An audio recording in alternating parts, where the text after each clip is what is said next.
Welcome to Elevate, the masterclass where we dissect the elements of exceptional achievement and lifestyle design with a focus on personal growth and real estate investing. Now, here's your host, Tyler Chesser. Elevate Nation, welcome back. This is Tyler Chesser. I am so thankful to have you here. I'm so thankful to share with you the best of 2020. And my goodness, it's been a year, right? A lot of us would say it's been a year, and we'll leave it at that. But I will say that it's been a beautiful year, and there's been many, different challenges, which, some of my mentors tell me that problems are a gift, right? Challenges are a gift for us to grow, for us to become that next version of ourselves. And I know that we've all challenged, ourselves to step up to the plate and face different challenges that have presented themselves to us in our life, in our own personal way, in our own, businesses and such. And obviously this year has thrown so many curveballs at all of us, and it's a matter of how have we responded. And I will tell you that, in the midst of all the challenges that this year has brought, there's also been a lot of beautiful discoveries, a lot of beautiful opportunities. And, one of which that I'm most grateful for is the opportunity to bring some amazing,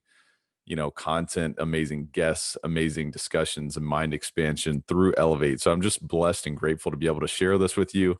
Blessed and grateful to be able to share this podcast with you. This is the best of 2020. And let me tell you, this has been challenging for us to put this together because there's been so much goodness. And before we, dove into creating like a 7-hour episode, we were like, all right, how do we distill this down? And it was not easy. So let me just tell you that, the first thing I'll do is I will suggest that you go check out, the amazing stuff that we've created this year. And we've created now, over 117 episodes of Elevate Podcasts. And let me tell you, we are just getting started. So I hope you're enjoying this. I hope that you enjoy today's episode because it's really a reflection of some of the greatest moments that we've experienced together on Elevate.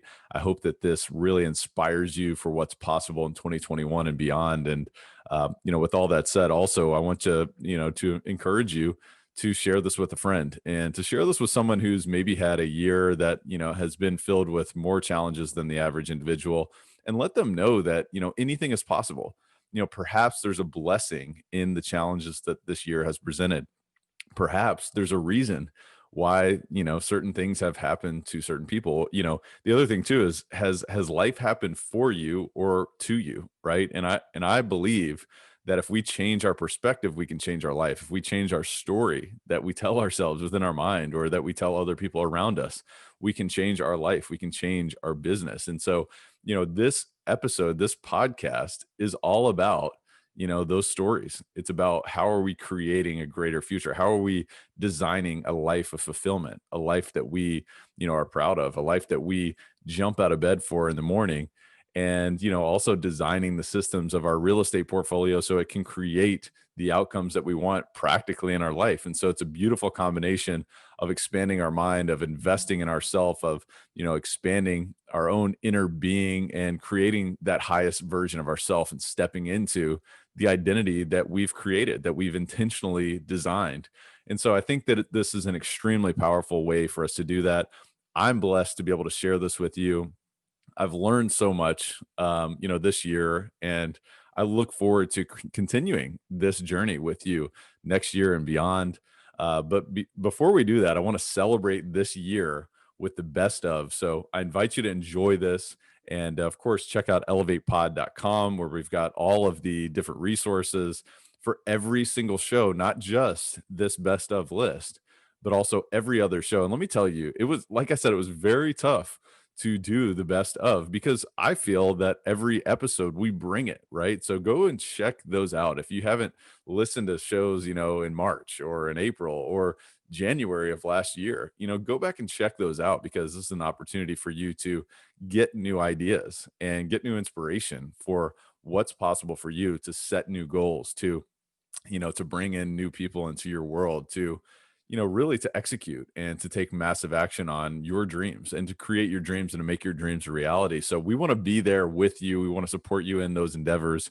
So go check out elevatepod.com. Of course, anywhere that you listen to podcasts or watch podcasts, we are available there as well. And I'll invite you as well to go check out Elevate Coaching Academy. I've mentioned that a few times, Elevate High Performance Coaching Academy. We're officially launching that in the next month, really in the next week. And there's some exciting things there. So just go check out elevatecoachingacademy.com if you want to go deeper, if you want to really elevate your game, make more money, have more freedom, all of those amazing things that we're all about on the show. Go check out Elevate Coaching Academy. But until then, please enjoy the best of 2020, episode 111, special edition, healthy mind, body, and relationships with my wife, Katie Chesser. But if you train yourself to see the blessings in something, there's always a blessing, always a silver lining to anything that's going on in life. So you just have to seek that out. And I think that's something I'm going to transition us here to a next topic. I'm literally losing my job as before our eyes. This is great. Go ahead. So if you are training yourself to see the blessings in your life and what you are grateful for, that's a practice that I think, actually starts at home, starts within. But that's something that we practice every single morning. So we do our gratefuls. Do you want to do your gratefuls now? And we take turns. And it started off, I think, like, tell me 3 things that you're grateful for. And of course, we always say more than 3 things that we're grateful for. And it can be literally anything that you want. And we do try to challenge ourselves to not say the same things every day, although there are some things like our relationship, our home, our family that, come up over and over and over again. But now we don't just do what we're grateful for. Now we also list 3 or more than 3 things that we're grateful for in the future. So things that we are excited about, that we're working towards, that we want for our future careers, future family, future life.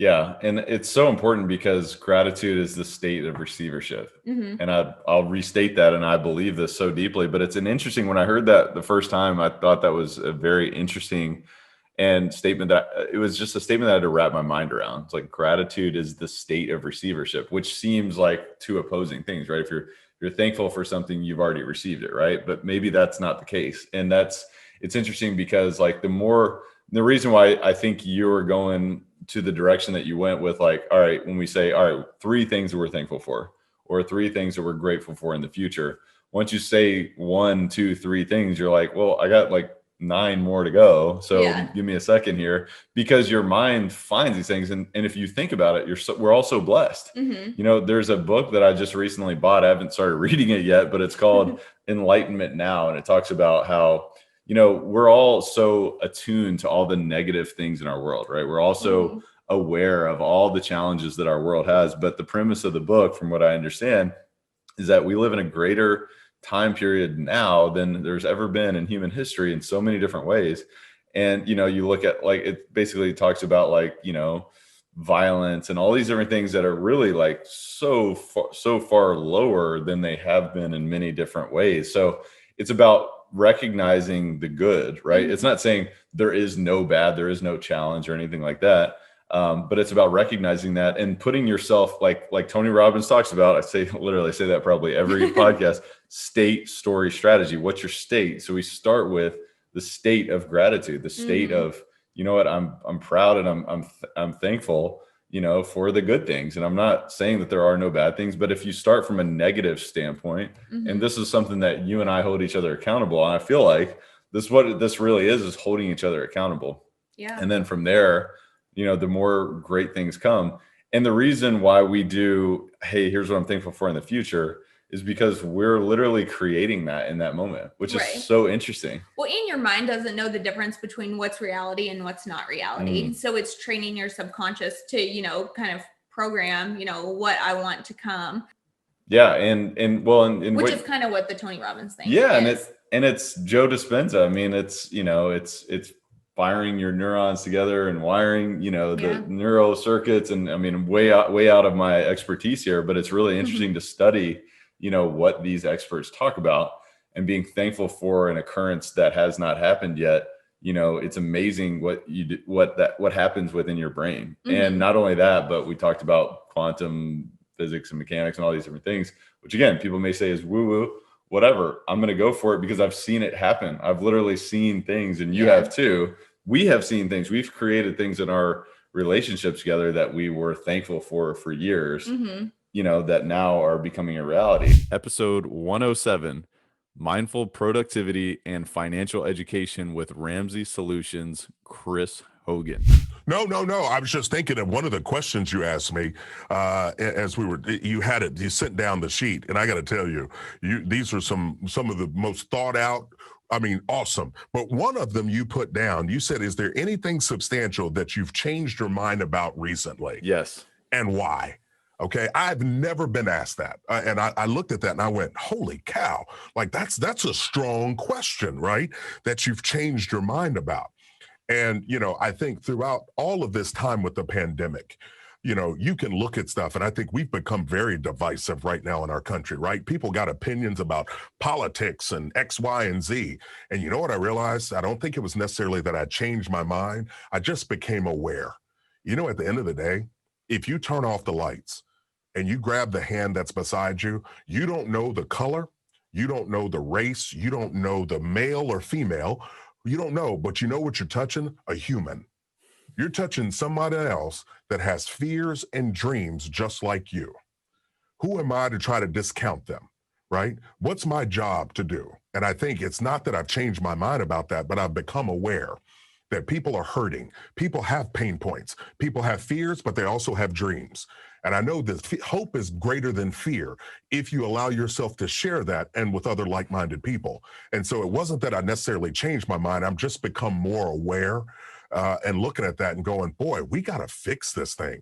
And then how do you do that? How do you begin to look at these massive problems we have around the country? How do you begin to fix something like that? And I think it happens one household at a time. For example, financially, we can't wait on the White House to try to save the day. Like we've seen this. We still got 9 million people standing out by the mailbox waiting on a stimulus check that hasn't shown up. The government's not going to save the day. What we have to do is put on our own cape. And what I mean by that is have a plan. Get on our budget. Let's balance our budget. Let's have a debt reduction plan. Let's have an emergency fund for our family and invest for our future. We just have to focus on it one house at a time, because when we get our house in order, what we can do is then reach out and help someone else in a meaningful way. It's like the man in the mirror, man. It's like what Michael Jackson said it best, right? Yeah. How do you change the world? You look at yourself and you make some tough decisions and you step up to the plate, right? That's right. Obviously there's so much pressure, and I loved what you said about hope being greater than fear, but there's a lot of pressure in just living in this environment, right? But I'd be curious to know just something from you is, how do you manage your emotions in times of stress or high stakes? Well, my publicist might chime in on that one, but I think oftentimes managing emotions and high stress, what I tend to do is they tell me I go into the tunnel. Like they say, Hogan, you get more and more focused, the more things get tense. And I do. I really do. I put on the blinders and I'm looking at this thing that I got to get done. And, there's positives with that, but there's also some negatives. And so I think what I want to do is have this period of awareness, and try to do it better, meaning the pressure. Like one of my coaches tells me, he goes, listen, pressure is a driver for you. You're not scared of it. He said, but what you don't want to do is isolate because of the pressure, meaning where you just begin to go inside yourself.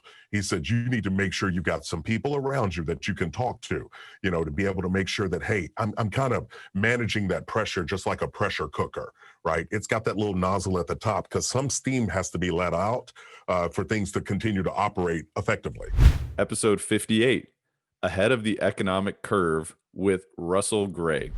I think, another opportunity, I think, coming out of this COVID-19 crisis is that, Donald Trump, and love him or hate him, okay, but he was a champion of bringing manufacturing back to the United States. He was saying this is a problem, that true prosperity is actually making things, and those are good jobs, and we want those jobs here in the United States. I had a chance to interview Donald Trump when he was candidate Donald Trump, and I asked him what a healthy housing market looked like in a Trump administration. He gave me a one-word answer: jobs. Jobs. And his answer for jobs weren't service sector jobs, weren't the government jobs. It was manufacturing jobs. That's what he went to work on. Well, there were people that said, hey, that's never going to happen. That ship has sailed. We're always going to export our cheap labor, export our jobs so we can import cheap labor and enjoy cheap costs of goods. And, that may continue to be the case. But we just found out that if you don't make your own medicine and you don't make your own masks and you have a pandemic and those supplies are mission critical, now your society is in trouble. Maybe it's worth paying a premium to have those things manufactured in the US. I'm pretty sure those manufacturing plants aren't going to be located in Manhattan or San Francisco or Seattle. They're probably going to end up in places like Kentucky and Tennessee and Arkansas, where there is affordable land. There's access to transportation infrastructure, because that's important when you're manufacturing finished goods. Software you can upload anywhere and code anywhere. But if I've got to roll autos off the assembly line and get them to distribution centers, I need to be near a river. I need to be near railways. I need to be near big airports. So transportation infrastructure. And obviously, one of the other things we've seen is retail has been imploding, and that was happening before COVID-19, is that as people have been stuck at home and aren't allowed to go to stores, the proliferation of online ordering and internet commerce has grown, which means distribution centers, places like Memphis, Atlanta, even Dallas, Texas, who have great transportation infrastructure and are geographically, strategically located, could all be winners. So I think that, investors going forward are going to have to realize there's some things that have changed. There's some things that remain the same. And that if you're at a price point in a market that is likely to attract the expansion of industry, and that there is the possibility some manufacturing could probably come back to the United States quicker because there's a lot of political motivation to make that happen. And you realize that people who are living in expensive areas have just discovered, and their employers have just discovered, it is actually possible to work remotely. And I don't need to pay $6,000 a month to live in a 200 square foot, place where I'm breathing everybody else's air 24/7 because we're on top of each other. I can move to the country. I can move to suburbia. I can move out of state. I can move out of the country. So who's going to be the winner there? Well, if I had a choice between living in, say, Central Florida or Manhattan, and the only reason I was in Manhattan is so I can do my work as an, credit analyst or whatever, and I can do the same job from Central Florida and enjoy the sunshine and pay 1/5 and pay no state income tax, and my employer realizes they can pay me 20% less and I can have a better standard of living, I'm probably going to do that. And so are they. And so I think some of that's going to be happening. Obviously, these trends are going to take time to develop, and we have to watch them. I would say these are more of investment hypotheses than they are strategies. But in terms of things I'm paying attention to, yeah. And marketplaces that have a limited supply of affordable housing, as people get crushed who are above you, they're going to be coming down. And that's going to put, kind of a demand pillar underneath that middle market. And then, I've been saying for a long time, I definitely would not want to be priced at top of market, at the highest market, in the highest product class. I want to be in the middle of everything, so that there's always people above me who can come down in hard times. And in good times, there's always people below me who can come up. As everybody starts to get pushed down, the people at the very bottom are going to get pushed into the street. Now, you could see some gentrification, right? Because you're going to see people, as they're moving from being in the middle to moving to the low, those C and D areas might start to come up a little bit as the caliber of people who move in there that were used to living a certain way comes. So I think there could be some opportunities there. But again, real estate is not macro. It is very local, right down to the neighborhood. And so this is where you really have to depend upon your relationships with your team, your property manager, and people who really can see the trend. Because the macro, the stuff that you read on the news, the data, that's all looking in the rear view mirror. To see the future, you need to have your thumb on the pulse of what's happening right now. So you get data point in the past, data point in the now, based on anecdotal stuff from your boots on the ground, and any stats you can get. How many applications came in? How much income do they make? What's their credit scores? What's that profile trending like? And then that'll help you extrapolate it maybe into what the future looks like. So it's an intellectual game to be a strategic real estate investor, but I think right now you do need to be strategic because you don't have the benefit of a lot of wind at your back right now. So, and you want to be careful. You want to make sure that anything you have in your portfolio that is marginal, you're either cleaning up or getting out and just so that you can really circle the wagons around the stuff that's quality markets, quality teams, quality niches, quality tenants that you really want to make sure that you're in a position of strength to hold on to. Absolutely. And it really goes back to what we were talking about earlier in terms of that curiosity and downloading so much information and making decisions based on that information, perhaps to skate where the puck is going. Hey guys, just a quick word from our sponsor and we'll be right back to the show. This episode of Elevate is brought to you by CF Capital, and you know how much I love real estate and how it can be a vehicle towards creating any outcome that you want in your life, which is really why we created CF Capital. It's a real estate investment firm that focuses on acquiring and operating multifamily assets that provide stable cash flow, capital appreciation, and a margin of safety for our investors, for our partners, and for the people that we serve. Our team leverages its expertise in acquisitions and management to provide investors like you with superior risk-adjusted returns while placing a premium on preserving capital. Our mission is to provide property investment and asset management solutions to help investors maximize their returns by investing in high-value multifamily communities. Our philosophy is that we can elevate communities together through this process. And I want to invite you to go check out cfcapllc.com because we have a free ebook that's called The Bottom Line, the 10 ways to increase cash flow in an apartment complex. And I want to tell you that this is a value-packed ebook. So I want to invite you to go check that out right now at cfcapllc.com. I think you're going to get a ton of value just from reading this, whether you apply it to your own business or whether you educate yourself further on what it would look like if you invested with CF Capital. So go check that out at cfcapllc.com. Again, that's cfcapllc.com, and enjoy the rest of the show. Episode 102, Contribution Through Consistent Intentional Practice with Seth Godin. And it seems like the really the catalyst towards, stopping people from taking action is fear at the end of the day. It's fear of criticism or fear of failure. And, one thing that I love about your work as well is that you talk about the paradox in risk. Folks that feel that if they take risk, they may fail and that could be the worst thing ever. And then, their primitive brain also thinks that, the criticism is the worst thing that could ever happen to them. Could you talk about a little bit about maybe both of those concepts and the way that you perceive fear as well as risk? Yeah, well, so this is what the new book is about. Yeah, it's called The Practice. And what I am arguing is that each of us has a practice for our creative work. And creative work is not being a novelist. Creative work is simply doing something that might not work, shipping something to the world that might not work. And we have invented an enormous amount of soft tissue to protect us from doing creative work, to come up with a reason why we're not qualified, why it's not the right time, to obsess about irrelevant criticism. We built social media just to make us feel consumed by what strangers think of us, to amplify our fear of showing up with something worthwhile.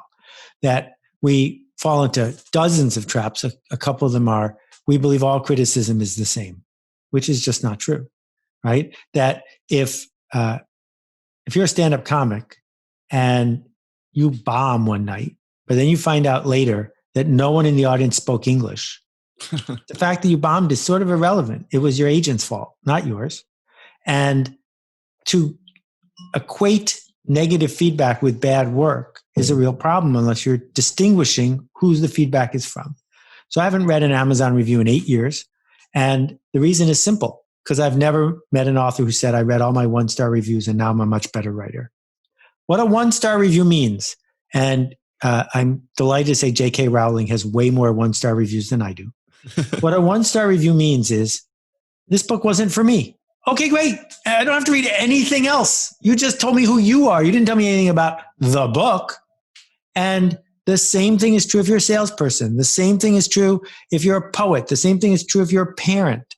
That in any given moment, what criticism is telling you is that this person with this history, with this story, under these auspices, it didn't work for them. Okay, fine. Now what are you going to do about it? And I believe each of us is capable of having a practice. Each of us is capable of getting better at the skill that we have sought to master. And we got to get out of our own way and stop trying to be perfect, because perfect isn't available. And if you have a product or service or, just what you stand for appeals to the masses, it's likely not to be something that people are passionate about. That's another thing that you talk about a lot as well, which I find highly interesting, is to really carve your niche and your path and go for that, and don't recognize that everyone's going to give you a 5-star review, right? Yeah, I mean, there's 300 million people in the United States, and on a good day, my blog gets read by 1 million people around the world. At least 280 million people in the United States have never heard my name, not once. Fine, terrific. That's not my goal. I am not trying to be Nike or Heinz or anything in between. I am trying to find the smallest viable audience, the smallest group of people who I can help narrate a future for. And if someone doesn't get the joke, fine with me.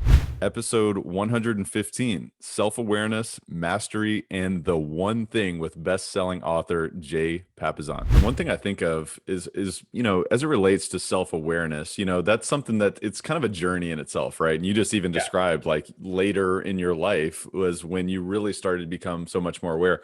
But when you started to make those shifts, I mean, what did you see in terms of a transformation of your life? Why was that important for you?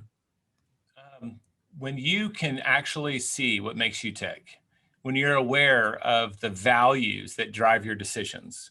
I think a lot of us make decisions and we regret them, or we're happy with them afterwards. But just taking a little bit of time over time to see if there's a pattern and try to get some sort of shorthand for why that is the way it is, right? To know thyself just a little bit. It doesn't have to have it doesn't need to be a dossier where you've broken all these things down. But if you're willing to be curious, you can see not only where your strengths are, but where your weaknesses are. And just have to be honest. I think that you don't have to make all of your weaknesses into strengths. I think that's not normal. I think if you have really outsized talent somewhere that you develop, and that takes a lot of time, that means you're going to have gaps. I remember reading Sherlock Holmes. I was an addict on all things Sherlock Holmes. And there's this passage in one of them where he doesn't even understand truly that the earth, how the earth moves around the sun or the sun moves around the earth. He doesn't understand, and he doesn't care because it doesn't apply to criminal science. And, the Dr. Watson is incredulous. How can you not know how the solar system works? And he's like, I've never thought of, I don't care about it, basically. But that was an aha moment. It's if you invest the time to be good at something, that necessarily is going to create a gap somewhere else. And I love my wife for all of her wonderful qualities. And I can also know that she is an imperfect creature. And I guarantee you, she could say the same about me. That doesn't make us lovable or unlovable. It just means we're human. So that exploration, if we can get beyond judgment and just into understanding, man, we start to make such better decisions about how we invest our time, who we hang out with. Right? Those are big decisions that we take for granted unless we've done a little bit of this analysis. Absolutely. And, one thing that I love about having this conversation with you is just your intense curiosity in so many different directions, but really focused on, improvement, right? Self-improvement, but also your intense curiosity with, patterns, not only within yourself, but within other people, perhaps successful people. One of the things we talk about here is that this show is for people who have a desire or a burning desire to be extraordinary, right? Yeah. And, you have to observe those patterns and apply, right? Identify and apply what works for you, and then perhaps make some adjustments. But, if you had to look at, some of the top patterns, maybe it's the top 2 or 3 patterns that you've observed and the most successful that either you've collaborated with or that you've studied over the years, what would those be? Can I cheat on you here a little bit and talk about what those patterns are? Oh, yeah. So this is a language I get for the last 20 years. I've gotten to work with Gary Keller. And for 18 of those, we were writing books together. And there are times where we spend a lot of time together, and there are times when we haven't, but it's been a long period of time. And one of the hallmarks of why he's a self-made billionaire and has had amazing impact in the world is, we call it modeling. I have no idea what else to call it. But what we're looking for is, take a big topic like money. You can read all of these books and there's a lot of conflicting information, because the reality is there is more than one way to skin a proverbial cat. But if you look under, there's usually a pattern of commonality between the people who do something exceptionally well, right? The gold medalist. And I hate that I used the now skin a cat. Like, who's going to excel at that? That's like an old thing that we don't even know what it means anymore. Who skins cats, right? Nobody skins I know. cats. Where does that even come from? But the idea would be is if you thought you might want to climb Mount Everest, you would go out and you would read the biographies, or you would interview, study, 9 or 10 of the people who were most successful and look for what they had in common. And often those commonalities, not the things that they uniquely do, which might line up with some unique characteristic they have that you're never going to have, right? There's usually some best practices that apply across a broad group of people. And the thing that Gary's done, and it's so funny, I'll be talking to him like, where did you get this idea? And he'll point to a book. Like literally, we were looking at Psycho-Cybernetics from like 1974. Amazing book. But incredibly dated. Like, it's hard to read today, but there's some real wisdom there. Sure. And what I realized is here he is, fresh out of college from Baylor. He decides that this is the right idea. And in his mind, and today I would use Evernote or a journal, I'd say, okay, this is what I've decided I believe about this part of management or this part of self-image. That was Psycho-Cybernetics, self-image. Mm-hmm. And he created what he thought is like his true statement, his principle, his model, either from multiple people on that, but that then becomes an anchor. When someone says, what do you think about self-image? He goes all the way back to 1974, references that, but over time, he's always willing to top grade it.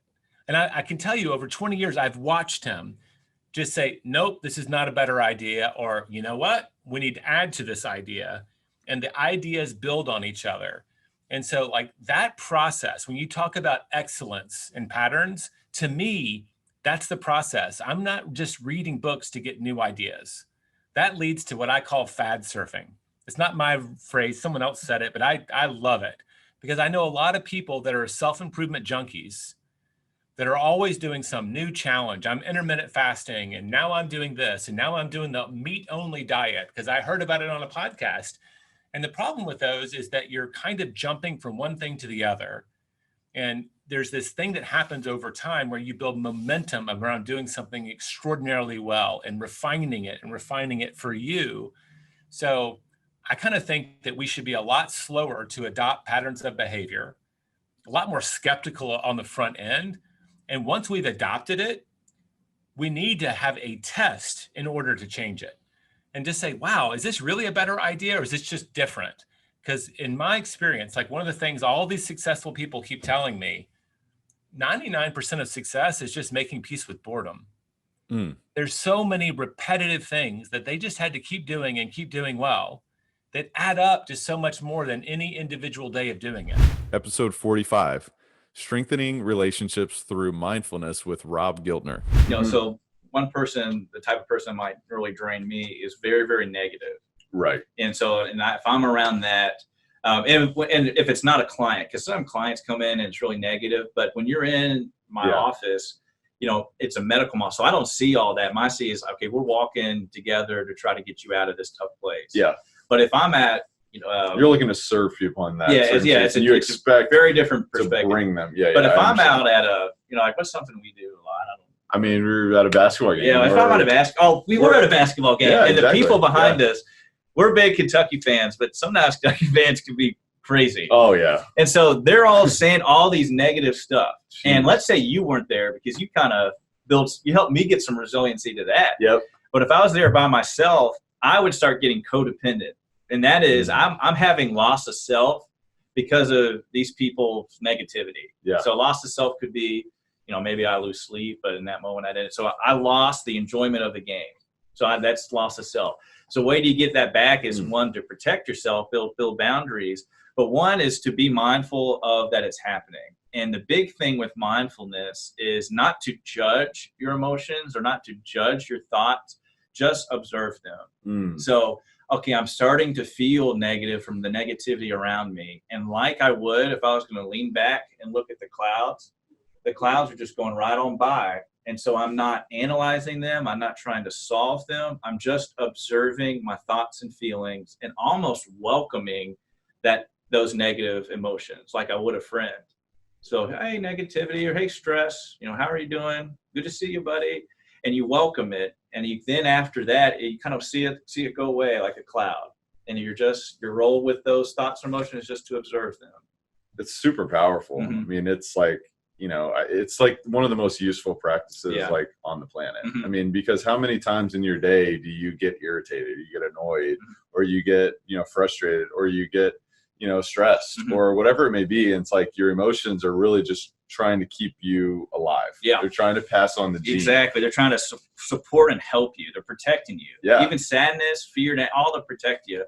But I just want to say one thing, because this is my therapy mode kicking in. Keep doing it. If someone's listening and they're in maybe a very toxic or abusive relationship, mindfulness isn't enough.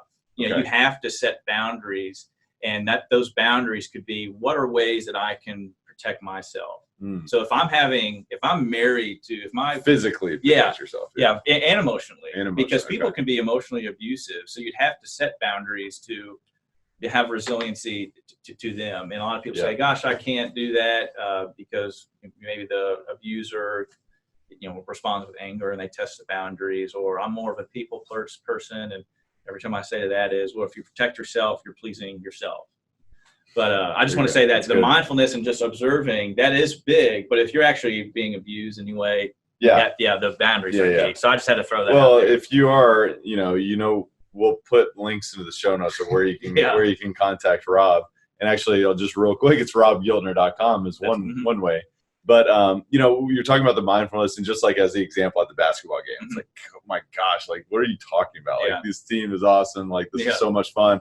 Like we get to be here, and cheer on, a team that we love, and just enjoy life. And you have these negative comments, and we get swept up in it too. It's like my heart starts racing. Yeah, and you're like, and then you start like, but then when you, I guess because of the practice, and when you train your mind to say, hey, you know what, I don't have to believe that, or I don't have to, step into that emotion, and just watching it and like letting it. One thing that Tony Robbins talks about, and I probably say that every single show, I do this one thing that Tony Robbins talks about. He says that emotion lasts 90 seconds. Each emotion lasts 90 seconds. Is that something that you've recognized as well? Or? Yeah, I don't know. It'd be 90 seconds because, it can be shorter or longer. But, that's a good point, because it depends on, obviously you can get festered into it and it can last longer. So let's say road rage is really bad, because that's something I remember going. So we went to school at U of L, and if anybody would come out and cause an inconvenience, you would lose it. I have a little bit of road rage. But I've driven you with you now, and that doesn't happen. Meditation. I'll say it too. It's happened with me. It happened the other day on the way to work that, someone pulled out, ran a red light and then flicked me off like I was in the wrong, even though I was just going on a green light. And I was just stewing over. I was like, what type of person could this be? Why are they doing this? What are they like? And I caught myself being like, oh my gosh, I am grabbed on to this emotion and just sat with it and just let it stew and marinate all over me. And man, it was gross. And so then I zoomed back even more and said, no, that's just an emotion, and I'm just going to let it go. And then it went back. And that's a skill people have to build. And sometimes you have to work at that. And one way to practice it, practice this mental and emotional hygiene, is to the mindfulness breathing. But I'm also very, very big on, like when we were at the lake, we did mindfulness where we were just mindful of all the sounds we heard around us. Yeah. Episode 83. Superhuman Performance with Bulletproof founder and chairman Dave Asprey. All life forms, whether you're a bacteria, a cactus, or a zebra, a human, it doesn't matter. You follow an algorithm. And this is one you could program into AI. By the way, if you're an AI researcher, do not program this in, because this would create Skynet. So that's bad. But what you do is, number one, and you overweight this by 10 times, run away from, kill, or hide from scary things. Okay, that's pretty good, because life will not continue if it gets eaten by other life. So there you go. And there's various ways of protecting yourself. You can freeze, you can hide, you can do whatever. Then the next thing you have to do is eat everything, because famines kill things. They just don't kill you right now. They kill you tomorrow, right? And then, so if the first one's fear, second one is food.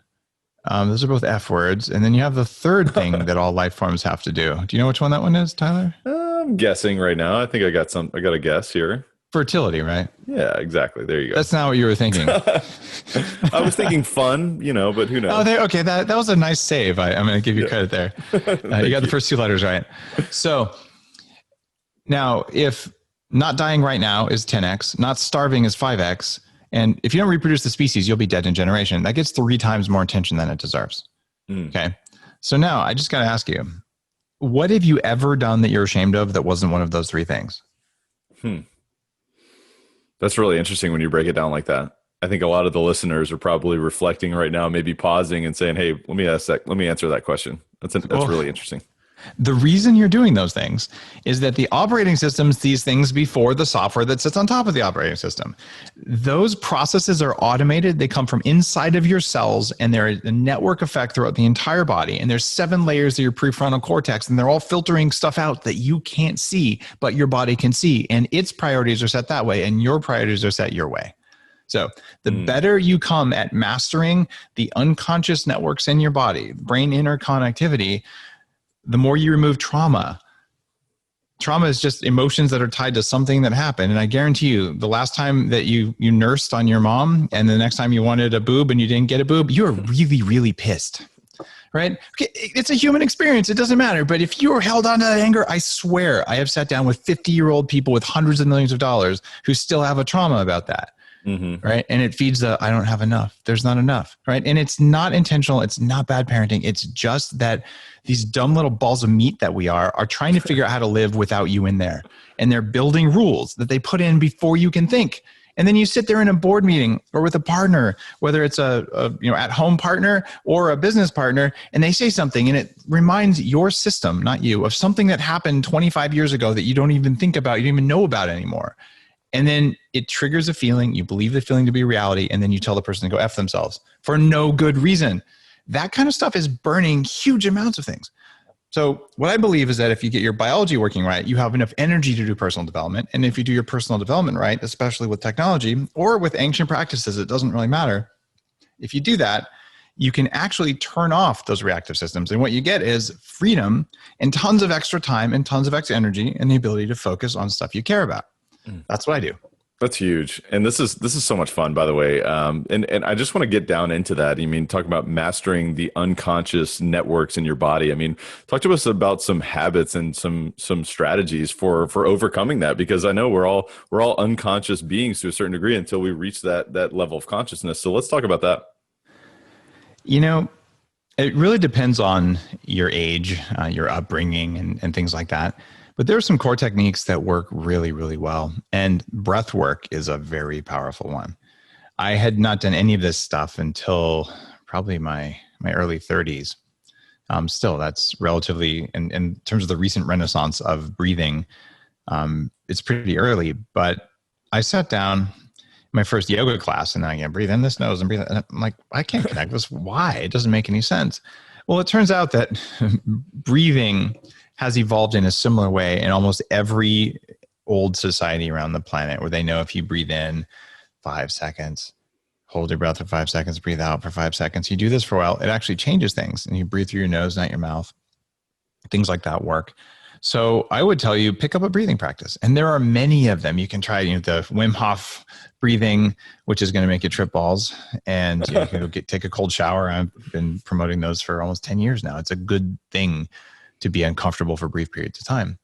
But breathing is interesting because most of the time, until you've had some training of your nervous system, if you just breathe out all the way out and just hold your breath empty, most people get a panic sensation pretty darn quickly. But look, it's your body lying. You're not going to run out of oxygen if you don't bring air in for the next 30 seconds or even 1 minute, right? Why is it harder to hold your lungs empty than full? You have plenty of oxygen. You can measure it in your blood. Well, some system in you is lying because it's afraid you're going to die. Episode 23, Defining Success and Paying It Forward with Dr. Bradley Calabrese. Well, I mean, the whole point of this is we're talking about somebody who is world renowned, somebody who you've worked to get there. I know this hasn't come naturally. And so I do want to know, I want to know the core of you. I want to know what's deep down and tell me more about Dr. Calabrese behind this bio. Yeah. Well, I think that, what I think about is you think about success, and how you define success. And some people define it financially. Yep. And they'll define it, or through stature and power. Sure. But there's a lot of ways to define success, and there's a lot of paths to get to be successful. And I give lectures on business of plastic surgery and the business of surgery. And in that conversation, I always tell the plastic surgeons not to compare themselves to me because, in business, in life, you can't be great at everything, right? So whenever you're going to be successful and try to be successful and really be the best at that area, whether it be an athlete or in business, something suffers on the other side of it, and your skill set somewhere else going to go down. Because if you try to be great at everything, it creates global mediocrity. You're no longer going to be expert because you can't. So for some people, maybe it's being father of the year, and maybe those responsibilities are how they judge their success, their children, everything else. And that's a highly admirable and a great way to define success. You were describing all the things that I do in a year, and I travel, internationally all the time, and I lecture, and I have a fellowship. I now have a fellowship. Plus I have the residents that come from University of Louisville and Kentucky. So I'm teaching all the time. I do preceptorships here. Last year I won the award for the best paper of 2018 in the Aesthetic Surgery Journals, which was one of our big plastic surgery journals. And you think, well, that's not being in the business of plastic surgery. And you're exactly right, because all those things that you just described, half of what my bio were all things that I don't make money at. I don't go and lecture for money. You do it for other reasons, So you said I'm very highly acclaimed and successful. I am a key opinion leader around the world as it relates to breast. But that came without financial gains on the other side of it. And yet you can define that as one of the ways you would define my success. You know what I mean? So I think for people, as I talk to them about success, it is, if you're constantly searching for the next dollar, and that's how you're going to judge your success, then you're going to miss the big opportunities that lie ahead, right? And so I can't separate out why I'm busy in clinical practice. And was that because I'm just a good plastic surgeon? Is it because I have done all these other things and people understand what I've done in my involvement, and that makes me busy? It's hard to know. I think that you do your very, very, very best, and you try to be smart about business, and you hope at the end of the day you are financially successful and comfortable, and there's ways to get there and do that and be smart in business. And at the same time, follow your passions and define your success by something more than how much money you actually make from doing each event. Because along the way, you're not going to make money at everything you do, but they become part of the whole package that creates who you are and what your business is and what you stand for. And I think, that's extremely important as a part of what defines who I am. How would you define success? Yeah, I think ultimately success is defined by happiness and joy.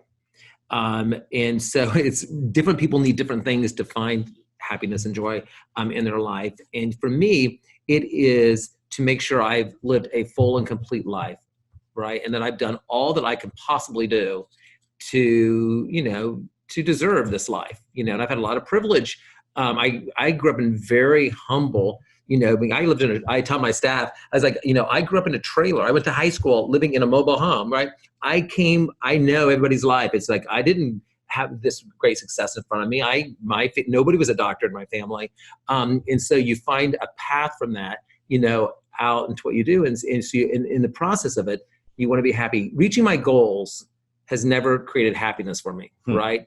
I think happiness is a byproduct of how you live your life, and how you live each day, and how you challenge yourself each day in order to reach those goals. And in reaching those goals, so you need goals because it's what drives you to the next place.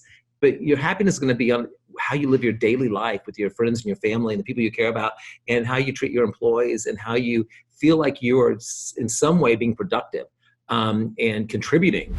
Hey guys, I just wanted to take a brief time out from this show, this incredibly mind-expanding discussion, to speak to the high achievers, the high performers. I wanted to speak to those who have a burning desire to go to the next level and beyond. First of all, I hear you and I see you.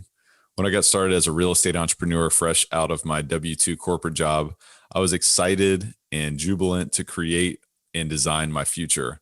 At the same time, my business and life was filled with confusion, filled with fear, doubt, uncertainty, and to be honest with you, sometimes even sleepless nights and hopelessness, even while experiencing what many would have considered substantial success. Ultimately, I mustered up the courage to hire one of the world's top high-performance business coaches to work directly with me on creating strategies, systems, and profound shifts towards accelerating my multifaceted performance and to become an industry leader.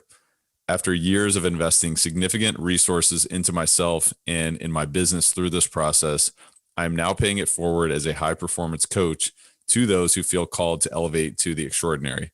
Wherever you are right now, you know deep down that you have it within you to be great. If you're someone who's seriously looking to elevate your business, your real estate portfolio, your cash flow, your deal flow, your network, your net worth, your lifestyle, and ultimately your life right now and ongoing for the rest of your life, I have a message for you. Because if that's you, then I invite you to visit coachwithtyler.com. I have limited coaching spots available to guide people like you who want to substantially close the gap from where you are to where you want to be. These are first come, first serve, and demand high touch one-to-one focus from me directly to you. And this is not for everyone. This is only for those who are decisive, committed, and willing to do whatever it takes. It's only for those willing to play full out and invest time, energy, and resources into themselves to achieve greatness in real estate investing and beyond, which is what we're all about on this podcast. This is for those defiantly inspired for transforming as an empowered, limitless, and unstoppable human being in full control of their and their business's future. If that is you, I invite you to visit coachwithtyler.com. Again, that's coachwithtyler.com, where you can apply for this life-changing opportunity.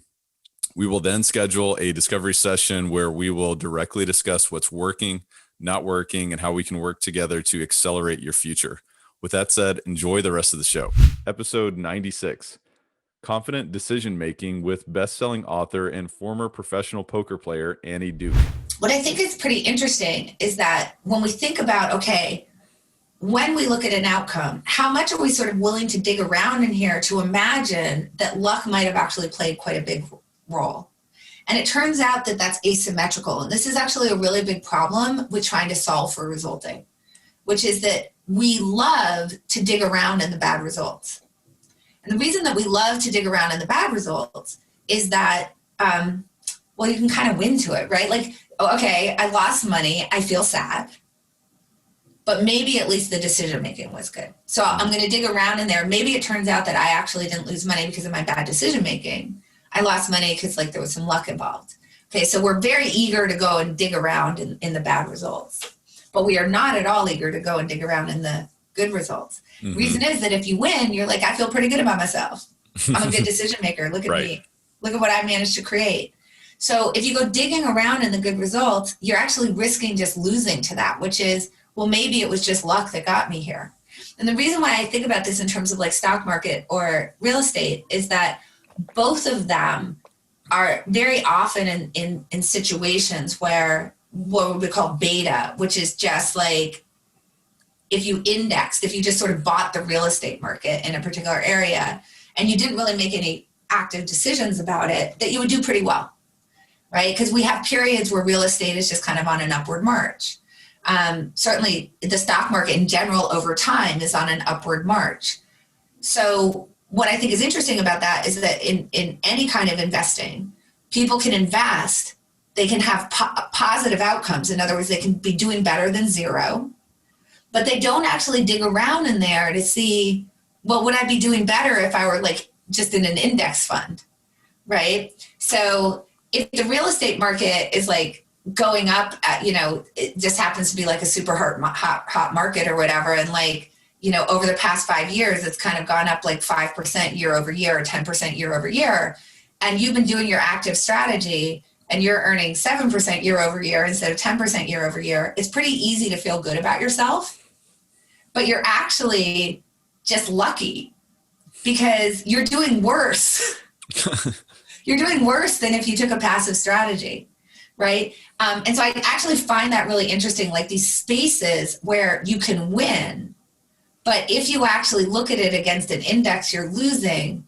But because of resulting, we don't actually dig into that to actually discover that. So I know that was a little bit of a tangent, but it just kind of made me think about that. Episode 80, Creating Investment Opportunities with CF Capital co-founders Tyler Chesser and Brian Flaherty. And I love what you ask the question all the time of what's the downside here? What's the worst that could happen? And it's not from a pessimistic standpoint. It's from a, protection standpoint. It's from a safety standpoint. And, I just think it's very important to have that mentality. And, it's one of these things that, you look at a lot of deals and you say, wow, I'd love to do that deal. And unfortunately, someone else grabbed that deal for a very aggressive number. And we look back and we say, it would be great to have that asset, but, no deal is perhaps better than a bad deal. That's right. And, let's talk a little bit about sort of the process. Obviously, we look at so many deals and many of them don't work, right? I mean, we go through the rigorous thing where it's like, hey, this is stress test. And guess what? This, and this caused our acquisition cap rate to be X, Y, and Z. And also, let me just say real quick, if you're listening to this and your head is spinning, reach out to us. We'll dumb it down for sure. So if any of this is going right over your head, let us be the expert for you, but we're more than happy to educate you further on that. So if you want to comment on that. Walk you through an example. But Tyler, I wish I could say most deals don't work, but the majority don't work for us. Yeah. I always kind of say, for every 100 deals that pass our desk, maybe we underwrite 30 of those. We'll kick out 70% just because, they're not the right location. They're in a submarket that we're not bullish on. They may not be the vintage that we want. For whatever host of reasons, we'll typically take that 100 and 30 of those kind of make it through our model, through our process. So of that 30, about 1 in 3 of those, so about 10 out of the 30 hit all of our metrics. And we say, we like the property itself. We like the market as a whole. We think there's growth coming in that submarket. We can source attractive debt for our business plan, and it will hit the return metrics that you and I like to provide investors. So of those 30, we'll put a formal offer in on 10 of those.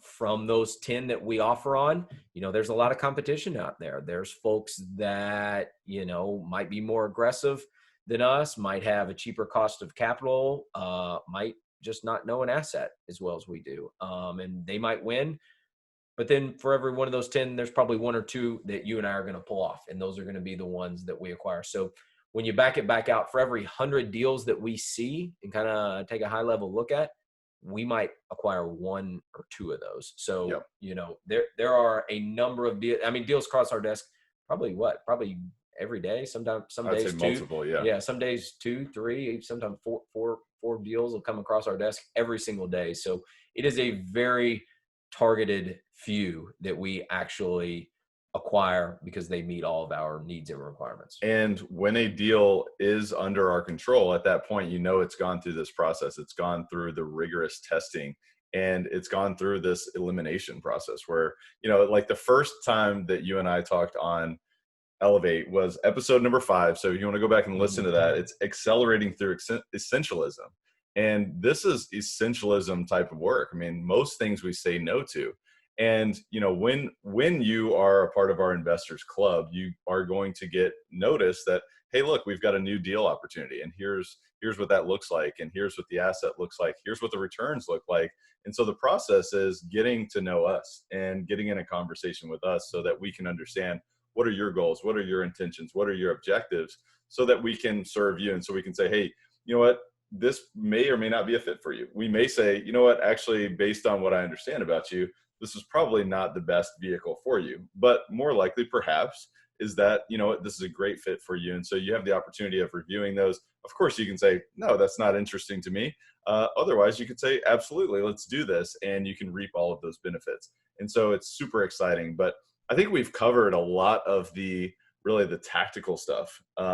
Is there anything you want to talk about on tactics before we start talking about a little bit of the philosophical stuff? Do your listeners have another hour or two? Because that's about how deep I would be happy to go. But no, I don't think so. I think at the end of the day, we're dialed in to all of our markets, our sub-markets. We're leaning on our best-in-class partners that we have in each of these markets. If you have specific questions, please call Tyler and I. We are more than happy to walk through specific examples, deals, answer questions that you have on deals we're looking at or deals that you're looking at. We're always happy to lend a hand there, and always happy to chat deal level. Yeah. And the other thing too is like, sometimes you think about, it's like, oh, you're just going to talk about your business on your podcast. Isn't that so self-serving? And I truly feel, and I know you agree with me on this, is that when we share this, we recognize that we're providing new opportunities to other people, because what we're talking about is not really an easy process. I mean, this is not like you click your finger and a couple of days later you have an apartment complex and a community under your control. And so, we truly feel that these opportunities not only allow us to create abundance for our families and the people that we care about, but also for the people that partner with us. Episode 49, Rewiring Your Brain for Better Decisions with Austin Perlmutter, MD. So the default state in America is that you are going to be unhealthy, unhappy, and have compromised decision-making by the effects of the modern world on your brain. So you have to understand that this is the setup, and you have to have tools in place to know when you are being manipulated to make poor decisions. So that's, again, kind of the first step. One of the big aspects of that is understanding how digital media is intentionally manipulating your time, your attention, and your financial contributions to these products that you probably don't need. And so we developed this acronym for the book called the Test of Time, which is an easy tool that people can apply when they're engaging with digital media. It is T for time restricted, meaning set yourself a window of time that you're comfortable spending on the computer, the cell phone. And then I is for intentional, meaning have a plan. Don't just go on Facebook and wander around for 3 hours. If you want to go check on your cousin who had a new baby, see those pictures, comment, great. That's a plan. M is for mindful, meaning when you are engaging with these digital platforms, are you experiencing negativity, stress, anxiety? If so, be aware of that. And maybe that's then the time to pull away. I think perhaps the best example of this right now is as it relates to news. In general, news is sensationalized. I don't think there's anyone out there debating otherwise. I mean, individual stations say that they're all fact-based, but they get to choose which facts they want to put out, even if they are truthful, and their goal is to keep your eyeballs on the station. So what we're talking about here is that news in general tends to take things and blow them a little bit out of proportion. Why do they do that? Because they know that that induces anxiety and stress in the human's body, makes them more likely to continue to pay attention to it. We have something called a negativity bias, which means we're more likely to pay attention to things that are negative in character. So being mindful of how you're consuming technology means that if you're watching the news and all of a sudden you're saying, I'm feeling really stressed, I'm feeling really anxious, I'm all for being informed, but maybe that's the time to turn it off. And then E, which is the last part of TIME, is for enriching. And this one's pretty straightforward. It means you want to get a net benefit out of your technology exposure. So if you finish watching TV, surfing the web, playing on your phone, and you say, wow, that was a waste of my time, or I feel kind of crummy after doing that, or I really wish I would have instead gone exercising, then it's a time to reset and say, next time that I participate with digital media, I want to make sure I have my TIM of the time a little bit more buttoned down so that I am actually benefiting from it. So again, this is the first part of your question, which we're deep in the woods now, but the point is you need to understand how the modern world is manipulating your brain for poor decisions and have some ways of mediating that effect. Because if you don't, you're going to find yourself unhappy, unhealthy, and making poor choices. The other piece of that, I should have said mitigating, not mediating, but okay, so the other big part of that is you want to have strategies in place that are going to enable you to wire your brain for better decisions. And we can get into any of these or none of these as far as your level of interest. But what we found for the book is that getting sleep, yes, and Matthew Walker's book is a great way of learning about the importance of sleep, but also nature exposure, also mindfulness and meditative practices, also connecting with other people, also exercising. So these are things in addition to eating a healthier diet, and specifically a diet that lowers inflammation, that we believe are tools to enable you to, through neuroplasticity, which is the ability to change the wiring of your neurons, to literally rewire your brain for better choices. And when you do that, you are more likely to get the stuff that, arguably we all care about in the first place, which is to be happy, healthy, and wise. Episode 36, Expanding Consciousness with best-selling author David Allen. So he taught me about the mind sweep and the next action concept. And I went, oh my God. I felt fine. And suddenly I felt extraordinarily fine. So to me, it wasn't like fixing some major problem. It was more like exploring and experiencing something, much like I'd done with drugs in the 60s. Come on, I was at Berkeley in 68. So, and not to escape, but just to explore. What are the spaces you could get to? What is all this stuff? I'm glad we're going there, because that's what I thought, the first time I read your book, and I looked at it, and to be honest, I told you before the show, I said, man, I looked at your book, it was sitting on my bookshelf, and I said, I'll get to that. It looks a little boring, to be honest with you. And I know I need to get more things done. But then I started reading it, and what you mentioned there in terms of expansion of consciousness did start to occur in my life. I started to feel more at peace, more present. And when I started to implement these things, it's like, wow, I can actually be creative and I can be thoughtful. I can be my best self. And so it sounds like that was sort of the curiosity that kind of drew you in as well in terms of your passion. Yeah, it was. But then it turned out over all these years, a whole lot. Interestingly, Tyler, the people most attracted to what I've done are the people who need it the least. Probably like you. That probably by the time you came across my stuff, you were probably you asked people around you, they would already say you're one of the most organized, productive, aspirationally focused people they know. And that's why you were interested in this, because you already knew the value of system, but you already felt up to the edge. You couldn't go any further, and you wanted to go further because you knew you could do that. And so that's been the major audience, frankly, of the people most attracted to what I've done. The cool thing about my life is I've gotten to hang out with some of the coolest, most productive people you'd ever meet, because they were the people most attracted to this. I mean, the people who really need this are just too unconscious to think they need it. Mm-hmm. Right? Yeah, no, I couldn't agree more. And, our audience is, many real estate investors and many people who are just committed to, raising the bar in their own life and pushing the limits. And, in that, I know I can attest to this personally. It's like when you push those limits, more things come in and more opportunities come your way. And it's like, whoa, you start to get to this point where it's like, how am I going to do all this, or how am I going to do any of this? Because you get analysis paralysis, and you start to get to a point where it's like, oh my gosh, I don't know how to handle this input and how to maximize my output. And so, really what you talk about in terms of, doing that, it's a process. And so I'd be curious, was that your experience, or you see that? Yeah. Well, not only that, Tyler, those people, this audience listening to this right now, it's how many plates are you spinning right now, and how many hats are you wearing? Right. Much like the same issue of startups and entrepreneurs that have to wear a party hat, they have to wear a count the pennies hat, they have to wear a marketing hat, they have to wear a hiring hat, they have to wear a firing hat. Oh my God. Yeah. And it's so when you have all those roles, because a lot of the people in the real estate business, at least from my, there's obviously big real estate companies, but most of the people I would imagine the majority of the people that you're dealing with are people that are much more have their own game, and have sort of built their own organizations, built their own staff, built their own game in terms of what they're doing. Yeah. But even so, I mean, a lot of the large real estate organizations are big champions of my work. But yeah, it's all the different things that people have to then keep track of. Yeah. So it's not just the volume, but it's the different variety of stuff.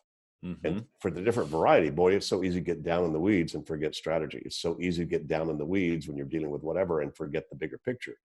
So a lot of what my methodology is about is being able to externalize all those commitments at all those different levels, and then give yourself the opportunity to then lift up to whatever horizon you need to look at. Wow, this next week, what do I need to be aware of? Wow, I'm having a meeting with this particular major client. What do I need to be aware of? Mm-hmm. And so all of those, sort of require the beforehand, the clarification of the contents of my commitments and the things I need to be aware of when I move into those contexts. And that's the algorithm I figured out. How do you get that meeting off your mind? How do you get that client off your mind? Because there's an inverse relationship between on your mind and getting done. So anybody listening to this that's got projects that are bugging you, that are waking you up at 3 o'clock in the morning or whatever, that just means you're not appropriately engaged with it yet. There are decisions about it you haven't made about what you need to do. What are the active moving parts? And where do you need to park a reminder of that for you or the right people to see at the right time? So that's off your mind. So inverse relationship between on your mind and getting done. The more things are on your mind, the less it's happening and you're the bottleneck. Episode 87, Training Your Brain for Unlimited Abundance with mindset expert John Azaraf. When I was 23, I went around the world for 14 months from the age of 22 to 23, September 82 to November 83.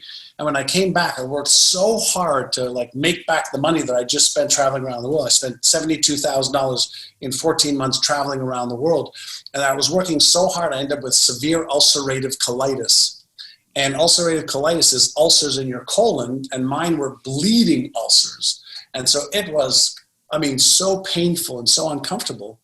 And then I said, it's not that I said, I watched a TV show and they were talking about psychoneuroimmunology. Back then, there's a big word, new word back there, just mind-body connection.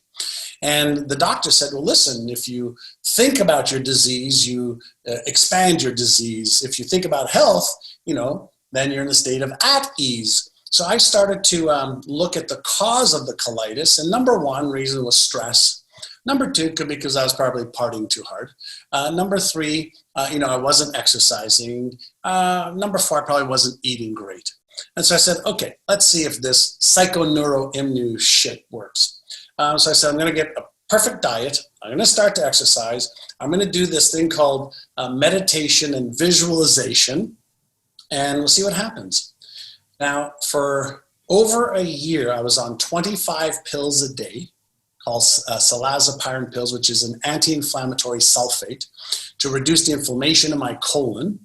I was doing 2 betnosol enemas a day, morning and night, which is cortisone in your rectum. I was doing a sigmoidoscopy once a month, which means I have to go to the hospital for them to insert a tube to see all the way as far as they can up my colon from the wrong side to see how bad the colitis was, how much inflammation there was. And the last session that I had with Dr. Wu, who was my doctor, was, John, if this doesn't get better, we're going to have to remove part of your colon. I'm like, what? Are you freaking kidding? What do you mean you have to remove part of my colon? He says, it's getting really bad. It's precancerous. And I'm like, holy shit, no pun intended. And so then I saw this TV show, and I just got serious. And 5 weeks later, I have a health affirmation. My body and all its organs were created by the infinite intelligence of my subconscious mind. It created all my muscles, bones, tissues, and organs. It knows how to heal me. It knows how to make me perfectly whole right now. Magnificent are the creative forces that lie within me. I am now perfectly healthy. I have it written down over there. I listen to it almost every single day. I teach it to people all over the world.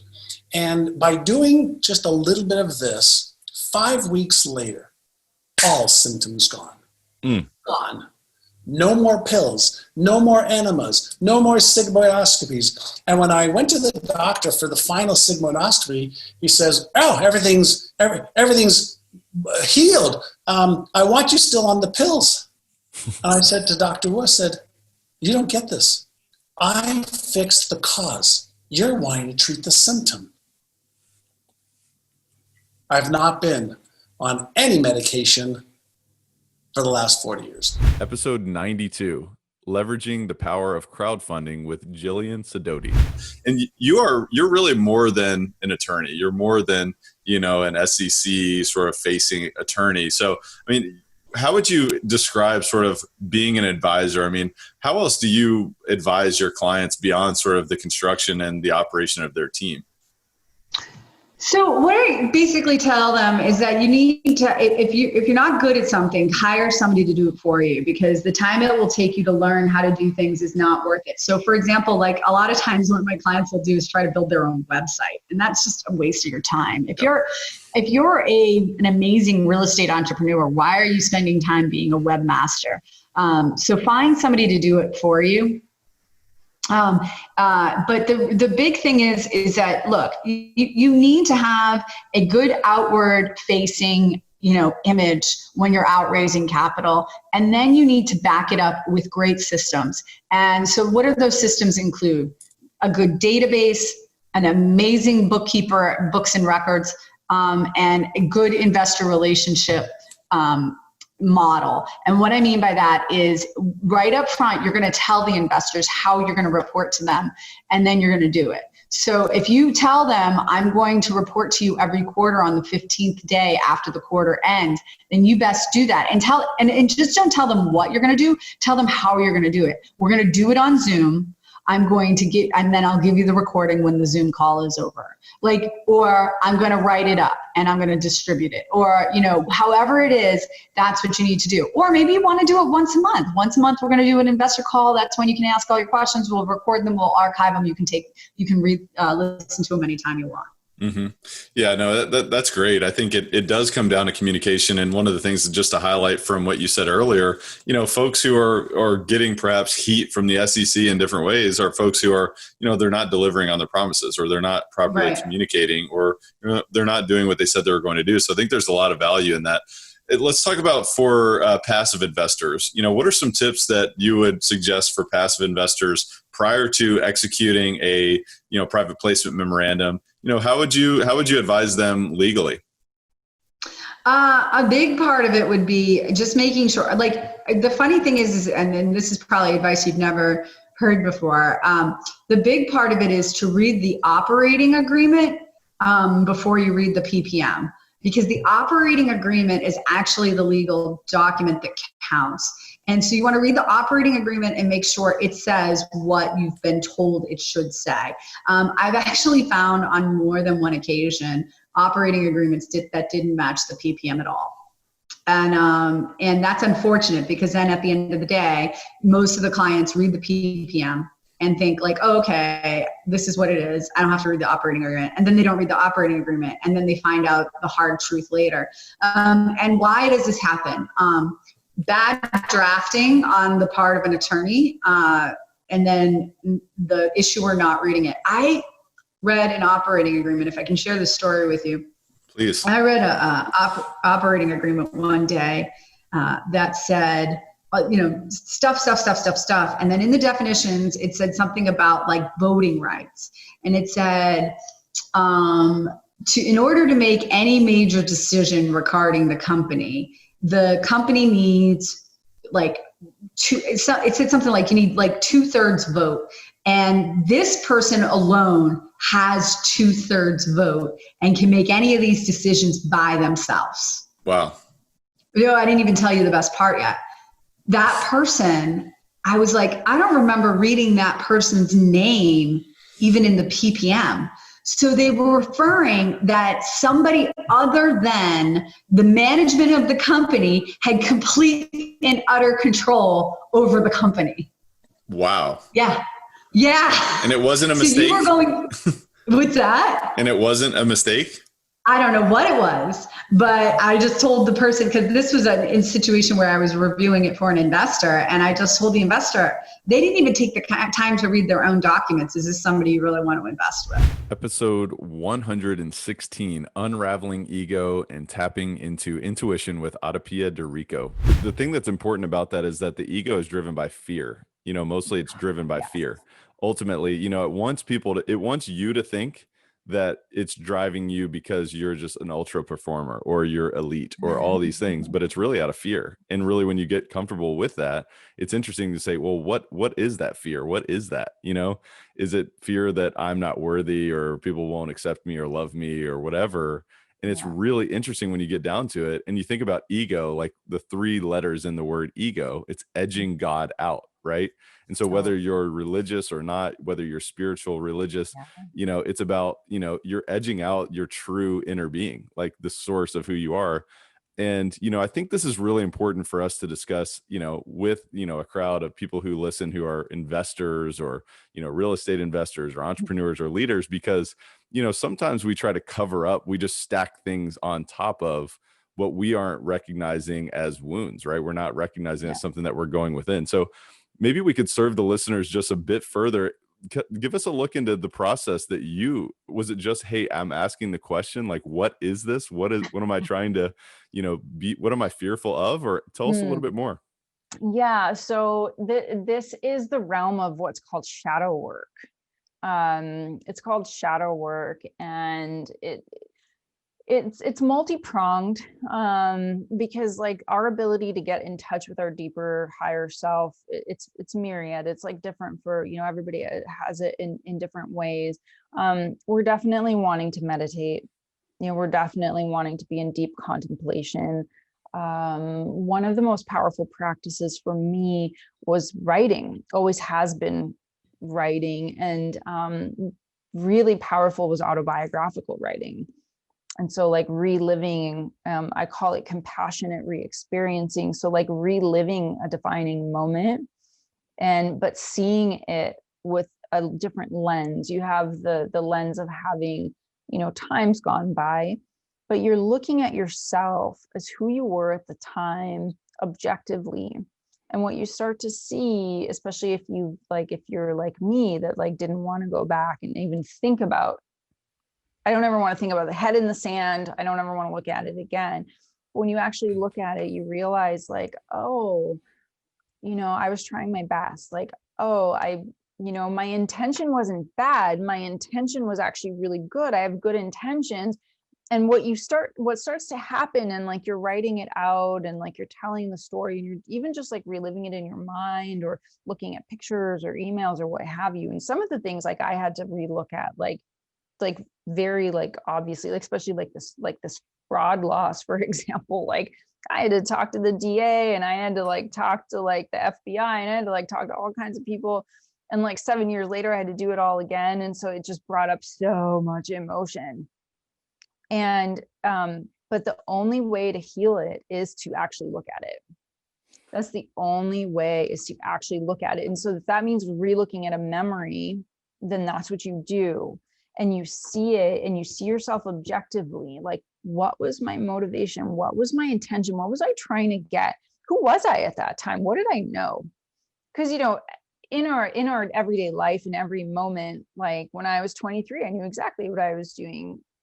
When I was like, 40, I knew exactly what I was doing. But then like time has a way of giving you perspective that you get to see and understand yourself a little bit more. So I use this. It's interesting. You call it like time travel, because you can actually travel back in time through your memory and through autobiographical writing, and you can actually change your life, because you can change basically the emotional tone you've given something that happened to yourself. And like that completely changes how you feel about yourself in the present moment too. And you're rewriting your story, because we're the hero of our own lives, right? Like I get to decide what my story is about. Like you get to decide what your story is about, and you get to decide what anything that's happened to you means. Like I get to assign meaning, right? Meaning making, that's up to me. Like, it's interesting, because I talk a lot about authority in like my leadership work, and this idea of authority that, in our society is very much like external authority, like somebody else. But the root word of authority is author.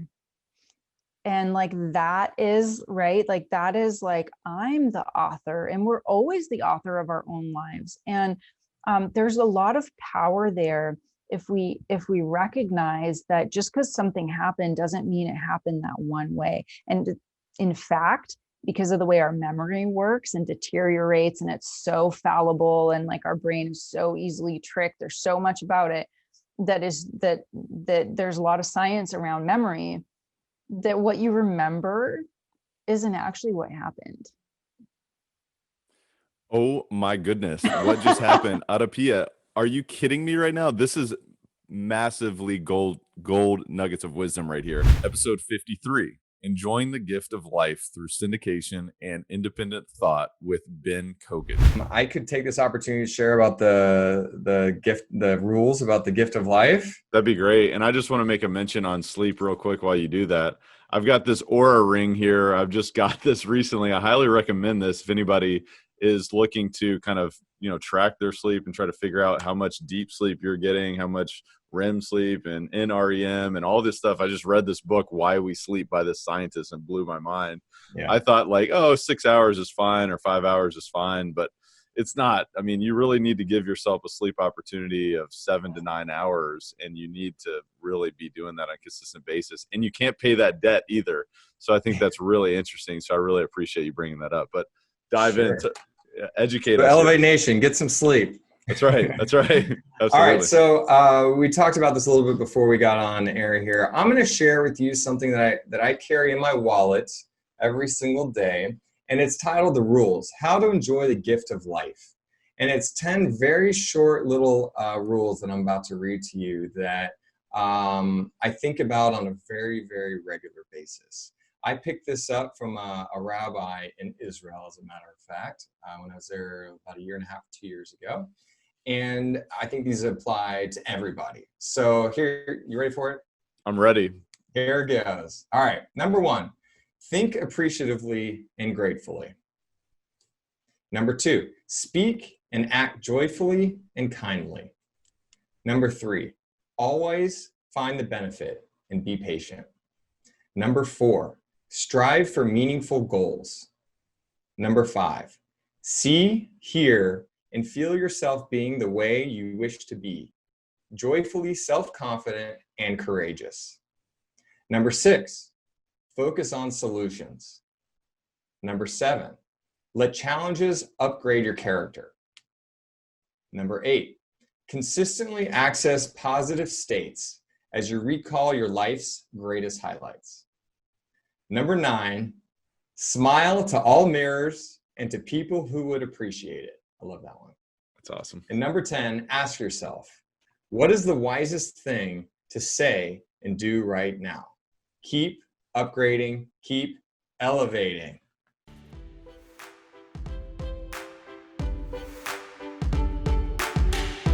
Thank you for listening to Elevate. If you enjoyed this episode, be sure to rate, review, subscribe, and pay it forward by sharing with a friend. Most importantly, take this opportunity to elevate your results by taking immediate action on what you learned.